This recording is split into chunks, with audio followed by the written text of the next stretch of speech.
میں مختصراً 5 منٹ کے لیے آپ حضرات کے درمیان میں حائل ہونا چاہتا ہوں۔ میں ایک طالب علم کی حیثیت سے چند باتیں آپ کے سامنے عرض کرتا ہوں اپنی نجات کے لیے۔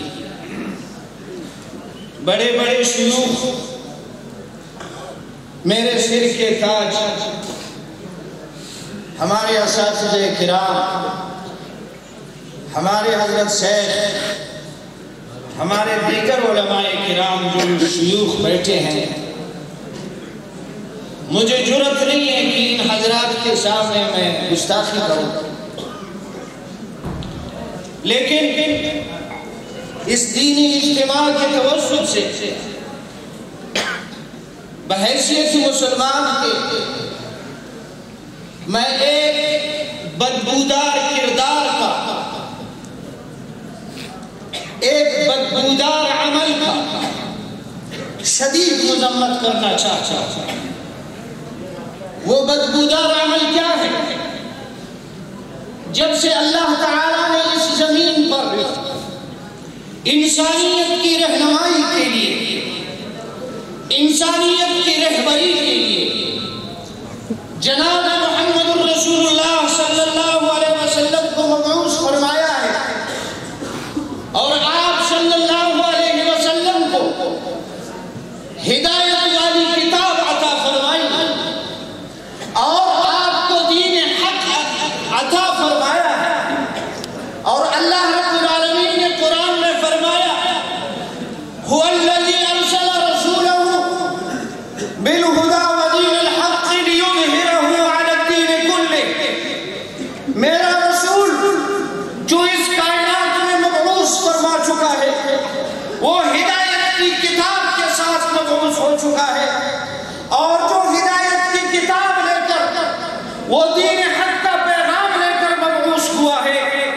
اللہ تعالیٰ قرآن میں تمام عالم انسانیت کو یہ پیغام دینا چاہتے ہیں کہ لِيُظْهِرَهُ عَلَى الدِّينِ كُلِّهِ، کہ آپ کا دین تمام دنیا کے ادیانوں پر غالب آئے گا۔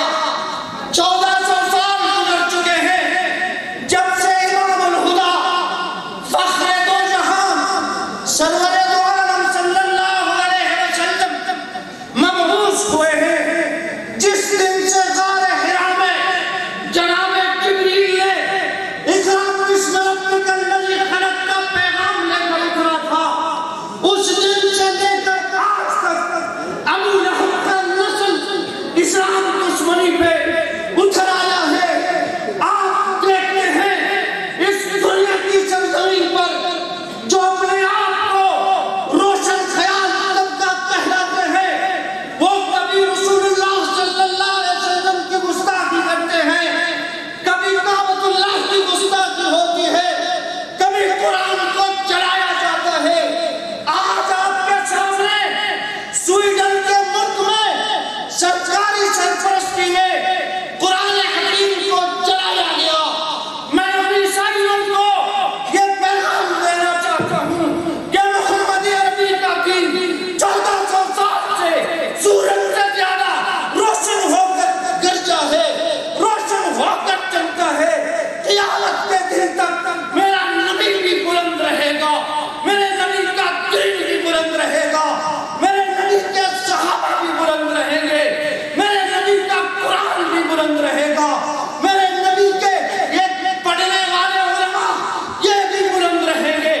ایک زمانہ تھا برِ صغیر میں انگریز آیا، وہ دلی سے لے کر لاہور کے ہر درخت پر 80 علماء کی لاشیں پھانسی کیے جا رہے تھے، مگر یاد رکھنا آپ کے خابر نے، آپ کے علماء نے، محمد الرسول اللہ کے ان سپاہیوں نے عیسائیت کی دنیا کے، یہودیت کی دنیا کے تمام سازشوں کو ملیہ میٹ کر دیا، اور انشاءاللہ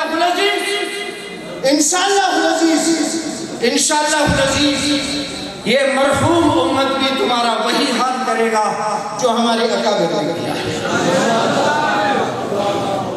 یہ تمہاری خام خیالی ہے، یہ تمہاری خام خیالی ہے۔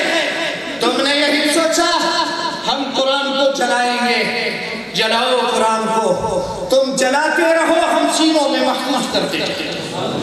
تمہارے باپ انگریز نے مسلمانوں سے پیسے دے کر قرآن خریدا اور قرآن کو سمندروں دریاؤں میں ڈال دیا. جاؤ ان انگریزوں سے پوچھو کہاں گئی تمہاری 250 سال کی حکومت. آج بھی اس بر صغیر پر اسلام اور اہل اسلام کا راج ہے. اگر آپ کو عقل نہیں ہے، اگر آپ کو عقل نہیں ہے، آپ نے تماشا بنایا ہے، تو پھر اپنے بڑوں سے پوچھو، جو اپنے بڑوں سے پوچھو جو 21 سال آپ کے افغانستان میں آئے تھے، پیمپر پہن کر لڑنے آئے تھے. ہم اپنے بچوں کو پیمپر پہناتے ہیں. آپ نے اپنے فوجیوں کو پیمپر پہنایا. ان قرآن والوں نے، ان محمد الرسول اللہ کے غلاموں نے، ان مجاہدین نے تمہیں وہ سبق دیا ہے جو اسلام کی 1400 سال کی تاریخ میں نہیں دی. آپ بدر کو جاؤ دیکھو، بدر کے جنگ میں کتنے دن لگے، احد میں کتنے دن لگے. 27 غزوات میں میرے نبی مرسل نے شرکت کی ہے. جاؤ کتنے دن کی جنگ تھے. آپ یرموک میں جاؤ، ایران کی لڑائی کو دیکھو، فارس کے ساتھ صحابہ کرام نے جنگ لڑی، ان کے جنگ کا دیکھو. لیکن اس جنگ کو دیکھو جو 21 سال تک جاری رہا. 21 سال تک دنیا کے تمام ٹیکنالوجی لے کر تم اسلام اور اہل اسلام کو مٹانے آئے تھے. اللہ تعالیٰ نے اس قرآن والوں کے ضرب سے وہ تمہیں ضرب پہنچائی ہے.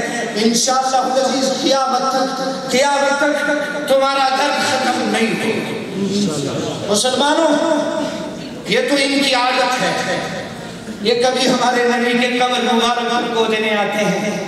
ہاں، کافر کی عادت ہے، بکواس کرتا ہے.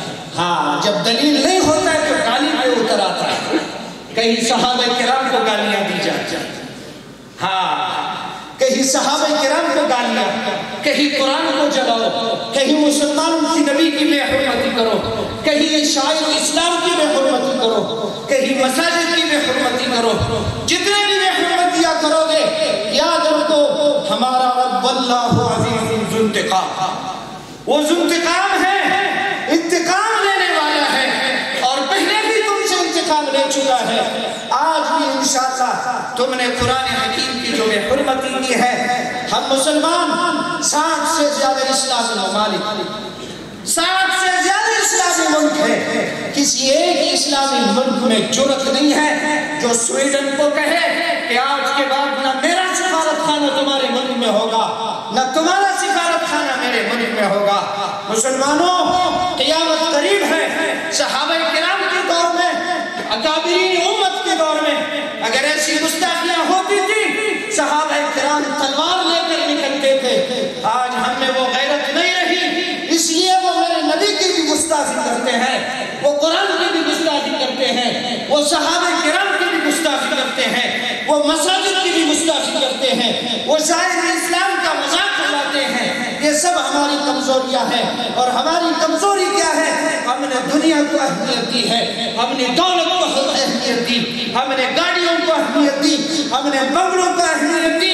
خدا کی قسم اگر ہم اپنے دین کو اہمیت دیتے، ہم قرآن کو اہمیت دیتے، ہم علماء کو اہمیت دیتے، آج کافر کی باپ میں جرأت نہیں تھی کہ قرآن کو اس طرح سرکاری سرپرستی میں چلایا جائے. میرے دوستو، میں اپنے ان فاضلین سے ایک طالب علم کی حیثیت سے، میری ایسی حیثیت نہیں ہے کہ میں آپ حضرات کو نصیحت کروں. میں ایک گناہگار بندہ ہوں، آپ کے ساتھ نسبت ہے، اس نسبت پر مجھے فخر ہے. میں اللہ تعالیٰ سے یہی دعا کرتا ہوں، اے اللہ میرا کوئی عمل نہیں ہے، میرے نسبت علماء سے، اس نسبت سے میں اپنی مغفرت چاہتا ہوں. میرا یہ مقام نہیں ہے کہ میں آپ جیسے فضلاء کو، امت کے اماموں کو آنے والے دور کی کوئی نصیحت کروں. صرف اتنا بتاتا ہوں، اللہ تعالیٰ نے آپ کو رسول اللہ صلی اللہ علیہ وسلم کے ساتھ نسبت رکھا ہے. میرے بھائی، اینٹ ہے، پتھر ہے، اینٹ ہے، پتھر ہے، عمارت میں استعمال ہوتے ہیں. یہ سارا مسجد اینٹ سے کھڑا کیا گیا ہے. اینٹ کہاں بنتا ہے؟ بچھے میں. وہی اینٹ لیٹرین میں بھی لگتے ہیں، وہی اینٹ مسجد میں بھی لگتے ہیں. اینٹ وہی ہے، بچے میں بنا ہے، اس کا نام بھی اینٹ ہے، دوسرے کا نام بھی اینٹ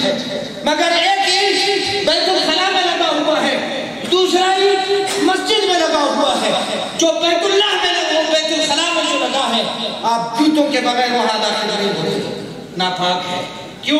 اس کو غلاظت کے ساتھ نسبت ہے، اور مسجد میں جو اینٹ لگا ہے اس میں آپ کو جوتوں کے ساتھ داخل ہونے کی اجازت نہیں ہے۔ کیوں؟ یہ اینٹ مقدس بن گیا۔ کیوں؟ اس کی نسبت اللہ کے گھر کے ساتھ۔ اب آپ کی نسبت عام جاہلوں کے ساتھ نہیں ہے، آپ کی نسبت سرمایہ داروں کے ساتھ نہیں ہے، آپ کی نسبت دنیا داروں کے ساتھ نہیں ہے۔ سر اٹھا کے جیو، فخر کے ساتھ کہو کہ میں عالم ہوں، فخر کے ساتھ کہو کہ میری نسبت جناب رسول اللہ صلی اللہ علیہ وسلم سے ہے، فخر کے ساتھ کہو کہ میری نسبت سید الصدیق سیدنا صدیق اکبر کے ساتھ ہے، فخر کے ساتھ کہو کہ میری نسبت جناب فاروق اعظم کے ساتھ ہے، فخر کے ساتھ کہو کہ میری نسبت خلفائے راشدین کے ساتھ ہے، فخر کے ساتھ کہو کہ میری نسبت اکابرین دیوبند کے ساتھ ہے، فخر کے ساتھ کہو کہ میری نسبت خدا اور اس کے رسول کے پسند کرنے والوں کے ساتھ ہے۔ اس نسبت پر فخر کرو۔ اس نسبت کو آپ نے لیا ہے، آپ پہلے آزاد تھے، آپ ایسے آزاد تھے نہ آپ خدا کو مانتے تھے نہ رسول کو۔ اب آپ پر بہت بڑی ذمہ داری ہے۔ ذمہ داری کیا ہے؟ آپ معاشرے میں جاؤ، اللہ تعالیٰ نے جو صلاحیت جو استعداد آپ کو دی ہے، کھل کر اپنے صلاحیتوں کا استعمال کرو۔ اپنے علاقے کی عوام کے ساتھ، اپنے عوام علماء کے ساتھ تعاون کرو، ان کے ساتھ تعلق رکھو، اور شرک اور بدعات کے خلاف آپ نے میدان میں جانا۔ آپ کے اکابر تھے جنہوں نے اس معاشرے سے شرک و بدعات کا خاتمہ کیا۔ آپ کے اکابر تھے جنہوں نے ناموس سے رسالت کی جنگ لڑی۔ آپ کے اکابر تھے جنہوں نے عظمت صحابہ کے لیے جانیں کٹوائی، پھانسیوں میں چڑھ گئے، قبر کے پاتال میں اتر گئے۔ آج بھی خدا کی قسم ان کی قبر جنت سے بھی اعلیٰ بن چکے ہیں۔ کیوں؟ انہوں نے اپنے مقصد کو آگ میں لے کر دنیا میں نکلے۔ لوگوں نے گالیاں دی، کوئی پرواہ نہیں کی، لوگوں نے راستہ روکا، کوئی پرواہ نہیں کی، لوگوں نے روٹی رکھی تھی، کوئی پرواہ نہیں کی۔ آپ کے اکابر نے وہ قربانیاں دی ہیں، ان کی قربانیوں کی بدولت آج ہم اور آپ اس طرح بابرکت محفل میں بیٹھے ہیں۔ آپ سے یہی درخواست ہے کہ آپ جب جاؤ یہی عزم لے کر جاؤ۔ اے اللہ، آپ نے نسبت تو دی ہے، اب میں آپ کے ساتھ ہوں۔ آپ کا تعاون چاہیے، آپ کا توفیق چاہیے، آپ کی مدد چاہیے۔ اے اللہ میرا مدد کرو۔ شرک کے خلاف میدان میں اترو، بدعات کے خلاف اترو، رسم و رواج جو شریعت کے خلاف ہے ان کے خلاف میدان میں اترو، ناموس رسالت کے لیے کام کرو۔ میرے دوستو، محدث العصر، امام زمانہ علامہ سید محمد انور شاہ نشتی رحمہ اللہ 80 سال کی عمر میں ہندوستان سے آ رہا ہے، کیس لڑنے آ رہا ہے، بواسیر کی دوسری مرض میں انتہائی شدید تکلیف کی حالت میں روانگی ہے، سامان اٹھایا ہے۔ کسی نے کہا حضرت آپ بہت ضعیف ہیں، 80 سال کی عمر ہے، آپ کیا کریں گے؟ وہ انور شاہ جس نے ساری زندگی رسول اللہ کی حدیث کی خدمت کی تھی، کیا فرماتے ہیں؟ فرماتے ہیں 80 سال کا انور شاہ ہوں، میرے پاس کوئی عمل نہیں ہے، میں اس وجہ سے جا رہا ہوں ختم نبوت کے کام کے سلسلے میں، شاید میری بخشش ہو جائے۔ میرے دوستو، قادیانیت کا راستہ آپ نے روکنا ہے، شیعوں کا راستہ آپ نے روکنا ہے، روافض کا منہ آپ نے بند کرنا ہے۔ صحابہ کی عظمت کو ایسے اٹھاؤ، پوری دنیا میں صحابہ کی عظمت کا پریرا لہراؤ۔ خدا کی قسم جس دن تم مر جاؤ گے، کائنات کے سارے فرشتے تمہارے جنازے کی استقبال کریں۔ اور دوسری بات، آخری بات، میں زیادہ آپ کے درمیان حائل نہیں ہونا چاہتا، آخری بات یہی ہے، ہم جتنے بھی مسلمان یہاں بیٹھے ہم عہد کریں کہ ہم نے اپنے بچوں کو قرآن کا حافظ بنانا۔ یہ ان کافروں کو جواب ہوگا جو ہمارے قرآن کو جلاتے ہیں۔ قرآن جلتا نہیں ہے، قرآن ختم ہوتا نہیں ہے، وہ اپنی شرارتیں، اپنی بدبختی دکھاتے ہیں۔ قرآن تو رب العالمین نے لوح محفوظ میں محفوظ ہے۔ اس قرآن کے ساتھ جو دشمنی کرتے ہیں، اللہ کی شان ہے، قیوم کا رخ ایک انگریز ہے۔ اب اس وقت عالم اسلام کے مایہ ناز خطیب بن چکا ہے۔ آپ اندازہ کرو عالم اسلام کی ممتاز انسانوں میں شامل ہو چکا ہے۔ وہ کیا کہتا ہے؟ کہتا ہے ایک دن مجھے اسلام سے بہت نفرت تھی، مجھے اہل اسلام سے نفرت تھی، اور سب سے زیادہ مجھے قرآن حکیم سے نفرت تھی۔ تو میں نے کہا میں اس قرآن کے مقابلے میں کوئی کتاب لکھوں گا، اس کے مقابلے میں ضرور کوئی کام کروں گا۔ اس نے کہا کہ میں نے اس قرآن کی مخالفت میں لکھنا شروع کیا، لکھتے لکھتے مجھے پتہ ہی نہیں چلا قرآن نے مجھے خود قید کر لیا ہے۔ اب میں قرآن کے ہاتھ سے باہر نہیں نکل سکتا، مجبوری میں نے اسلام کی۔ ہاں، کچھ کو ہدایت نصیب ہوتا ہے، قرآن سے دشمنی کے باوجود میرا رب ان کو ہدایت نصیب کر دیتا ہے، اور کچھ بدبخت شقی القلب ہوتے ہیں جو قرآن میں ایسی نصیحت کو چلاتے ہیں جس کی ایک آیت کو 70,000 فرشتے لے کر اترتے ہیں، اور آپ عدالت لگاتے ہو قرآن حکیم کے خلاف۔ آپ نے کبھی اس کتاب کو پڑھا ہے؟ آپ نے کبھی اس کو سمجھا ہے؟ آپ نے کبھی اس پر غور کیا ہے؟ یہ وہ عظیم الشان کتاب ہے جس نے انسانیت کو ملأ اعلیٰ تک پہنچایا۔ اس کتاب کو جس نے ہاتھ میں تھاما، ہاں یہ کتاب وہ کتاب ہے جب اس ہاتھ میں تھامنے والے کو قبر میں رکھا جاتا ہے، منکر نکیر آ جاتے ہیں، کون ہے تمہارا رب؟ یہ قرآن آتا ہے، کہتا ہے اس سے آپ کو سوال کرنے کا حق نہیں۔ کیوں؟ اس نے ساری زندگی میری دوستی میں گزاری ہے، اس نے مجھے یاد کیا ہے، اس نے مجھے پڑھا ہے، سردی برداشت کیا ہے، گرمی برداشت کی ہے، کھانا نہیں ملا اس نے مجھے نہیں چھوڑا، کپڑے نہیں تھے اس نے مجھے نہیں چھوڑا، استادوں کی باتیں سنا مجھے نہیں چھوڑا، ماں باپ نے گھر سے نکال دیا اس نے مجھے نہیں چھوڑا، سب کچھ اس نے برداشت کیا۔ آج تو میں وہ باوفا کتاب ہوں، جب اس پہ سختی کی بات آتی ہے آج قرآن پیچھے نہیں ہے۔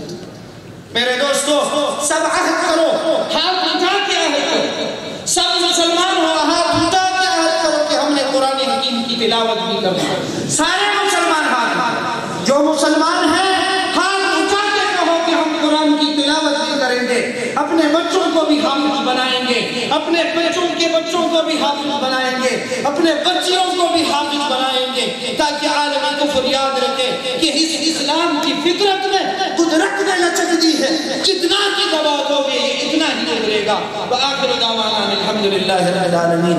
اب آخری کتاب ہے، آخری حدیث کا سبق ہے۔ اساتذہ کرام تشریف رکھتے ہیں، حضرت مولانا عبدالحی صاحب وہ اپنے آخری سبق پڑھیں گے۔ آپ حضرات غور کے ساتھ اس بابرکت درس کو سنیں گے۔